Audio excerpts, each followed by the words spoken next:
you almost said the Ramayana and Ram and Sita, but the charge from BRS, from the Congress is that the BRS has left the state high and dry completely, that they have to pay 95,000 crores. I'm saying this question to your answer, to your statement yesterday, saying that the Congress has undone what BRS has done. And another question is, Kishan Reddy made an allegation saying that the BRS fooled the people by promising Bangaru Telangana, but all they did was a Bangaru family. Could you please throw some light? Ma'am, unfortunately, Mr. Kishan Reddy doesn't have a problem when he has to work with Chandrababu Naidu ji, whose son is a minister, whose brother-in-law is an MLA. वहाँ पे उनको family politics नहीं दिखता है जहाँ उनको ज़रूरत है. बिहार में नीतीश जी और उनके लड़के के साथ काम करने में उसको कोई तकलीफ नहीं है. पर जब बीजेपी को जहाँ कहीं भी, मतलब शिवसेना में जब उद्धव ठाकरे जी, आदित्य ठाकरे जी थे, उनके साथ भी काम करने में कोई मसला नहीं था. जब उनको जो लोग उनके खिलाफ हैं, जो लोग उनसे लड़ते हैं, उनसे भेदभाव रखते हैं आइडियोलॉजिकली, उनकी जब बात आती है तो किशन रेड्डी जी काफ़ी कुछ बोलते हैं. सो मैं उनके बारे में ज़्यादा नहीं बोलूँगा. पर एक चीज़ ज़रूर कहूँगा जो आपने पूछा, that we left the state high and dry. I will leave this with our press club friends. ఇది కాగ్ లెక్క, కాగ్ రిపోర్ట్, ఇది కాగ్ లెక్క.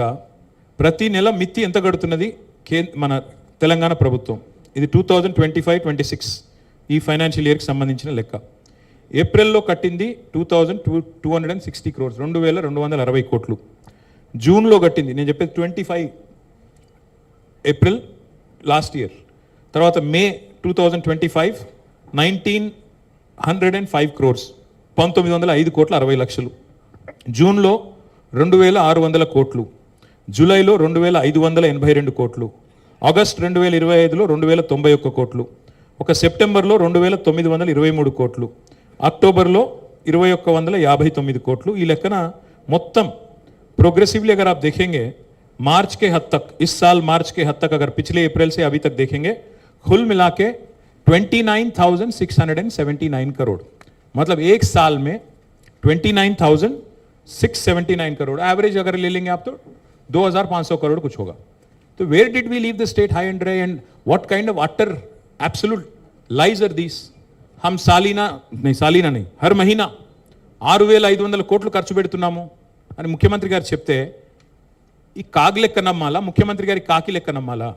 सी the chief minister and his team, they need to get their act straight. एक आदमी बोलता है cabinet में 6 लाख करोड़ का डेट है, कर्जा है. 8 लाख करोड़ बोल के कोई और बोलता है, 10 लाख करोड़ बोल के कोई और बोलता है. बट पार्लियामेंट में केंद्र सरकार बोल रही है कि सिर्फ केसीआर गवर्नमेंट ने 2,80,000 करोड़ का कर्जा किया. आप आरबीआई की बात मानेंगे कि रेवंत रेड्डी की बात मानेंगे, आप तय कर लीजिएगा. Thank you. Just minute, Amar గారు ఒక్క నిమిషం, లేదు మీడియా బాబు ఇది. ఓకే అమర్ గారు వినిపిస్తుంది సార్. చెప్పండి సార్.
నేను అనుకోవట్లేదు సార్, ఆయన ఏదో యథాలాపంగానే ఉన్నారని నేను అనుకుంటా ఉన్నాను. ఎందుకంటే అంత స్థాయిలో లేదు, that is your opinion. Know that is your opinion sir. తెలంగాణను డిస్టర్బ్ చేయాలి అని 2014లోనే ప్రయత్నం చేశారు, కొత్తదేమి కాదు. మన అనుమతి లేకుండా, మనకు కనీసం ఇన్ఫర్మేషన్ లేకుండా లోయర్ సీలియర్ ప్రాజెక్ట్ని తీసుకొని పోయి ఆంధ్రాకి ఇచ్చారు. 5 మండలాలు తీసుకొని పోయి ఆంధ్రాలో కలిపారు.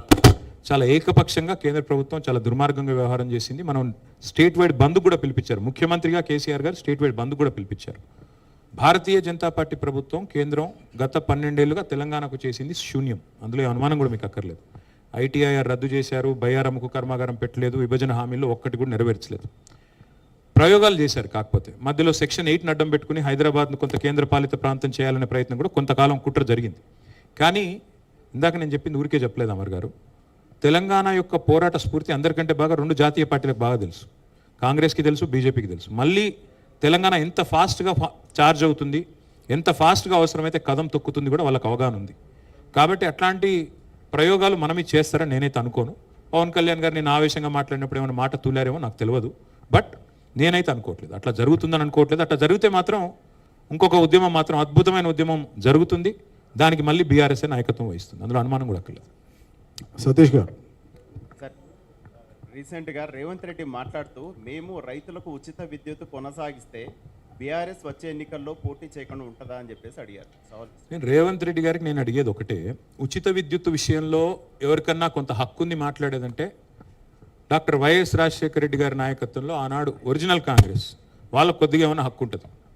అప్పుడు రేవంత్ రెడ్డి గారు ఏ పార్టీలో ఉన్నారో, ఆయన ఎక్కడున్నాడో నాకు తెలియదు. కానీ ఆయనకు ఉచిత విద్యుత్తు అనే మాట మాట్లాడే హక్కు కూడా లేదు. ఎందుకంటే అమెరికాలో రేవంత్ రెడ్డి గారు తన మనోగతాన్ని స్పష్టంగా బయటపెట్టారు.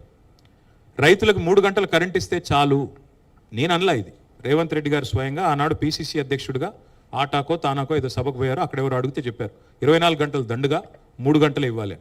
నిన్నగాక మొన్న పబ్లిక్ హియరింగ్ జరిగితే ఏది ఈ రైతు డిస్కామ్ అనే దాని మీద వ్యవసాయ కమిషన్ చైర్మన్ కోదండ రెడ్డి గారు, మొన్నటిదాకా కిసాన్ సెల్ అధ్యక్షుడిగా ఉన్న కోదండ రెడ్డి గారు సేమ్ మాట చెప్పారు. అక్కడ కూడా 3 గంటలు చాలు అని చెప్పారు. ఇవన్నీ కాదండి, నేను అడిగేది ఒకటే, కేసీఆర్ గారు 24 గంటలు ఉచితంగా విద్యుత్ వ్యవసాయానికి ఏ డిస్కమ్ పెట్టకుండా కొత్త డ్రామా చేయకుండా ఇచ్చినప్పుడు మీరు ఎందుకు పెడుతున్నారు? ఒకటి. రెండవది, నాకు నిర్మలా సీతారామన్ గారు మాట్లాడిన ప్రెస్ కటింగ్ కూడా ఉంది. మీరు మోటార్లకు మీటర్లు పెట్టకపోతే 30,000 కోట్ల రుణం ఇవ్వము నిర్ద్వందంగా టైమ్స్ ఆఫ్ ఇండియాలో వచ్చింది. సీతారామన్ గారు చెప్పిన మాట, నిర్మలా సీతారామన్ గారు చెప్పిన మాట. దాన్ని రేవంత్ రెడ్డి గారు విభేదిస్తారా? మొన్న మీరు ఆర్డీఎస్ఎస్లో చేరారు కదా, చేరిన తర్వాత అందులో స్పష్టంగా రాసింది సోలార్ పవర్ జనరేషన్ ద్వారానే మరి భవిష్యత్తులో రేపటి రోజున ఉచిత కరెంట్ ఇచ్చేదానికి ఆస్కారం ఉంటుంది అని. మరి సోలార్ పవర్ రాత్రి రాదు కదా, మరి ఎట్లా ఇస్తారు మీరు కరెంట్ 24 గంటలు? ఇది ఇంకో పాయింట్.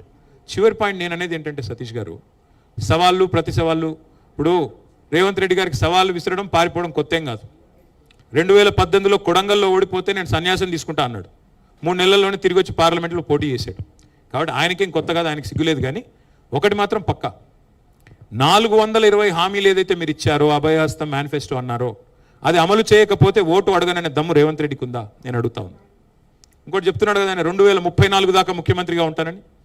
అంత ధైర్యం ఉంటే ఇప్పుడే రద్దు చేసిరా? ఈరోజు ఎన్నికలు జరిగితే బీఆర్ఎస్ చరిత్రలో ఎన్నడూ లేనంత పెద్ద మెజారిటీతో గెలవబోతుంది. 90 సీట్లకు పైగా గెలిచే ఆస్కారం ఈరోజు ఉంది. అందుకే ఆయనకు తెలుసు, ఇవన్నీ తెలుసు. ఏదో డైవర్షన్ కోసం, అటెన్షన్ డైవర్షన్ కోసం ఆడే నాటకాలు తప్పేమి కాదు. ఆయనకు నిజంగానే చిత్తశుద్ధి ఉంటే 420 హామీలు అమలు చేస్తేనే నేను పోటీ చేస్తాను చెప్పమనండి, మేము కూడా రెడీ.